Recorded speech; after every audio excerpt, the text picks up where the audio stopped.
हज़रत फरीदुद्दीन गंज शकर रहमतुल्लाह अलैह की अपने शागिर्द को 8 नसीहतें।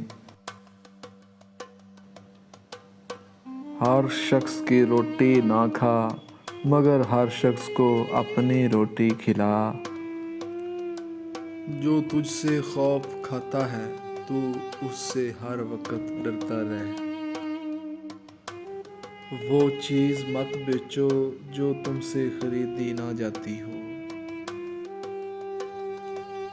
दुश्मन को मेहरबानी और एहसान से जीतो, और दोस्त को नेक सलूक से। नाकामी का दिन मर्दों की शब-ए मेराज है। जैसा तू है वैसा ही लोगों को दिखाओ, वरना असलियत खुद ब खुद खुल जाएगी। आकल नमा बेवकूफ़ से परहेज़ कर।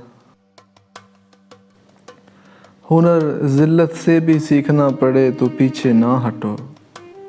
नाज़रीन, अगर वीडियो अच्छी लगे तो इसको लाइक करें, और मज़ीद ऐसी बहुत सी इंफॉर्मेटिव वीडियोज़ देखने के लिए हमारे चैनल को सब्सक्राइब करें।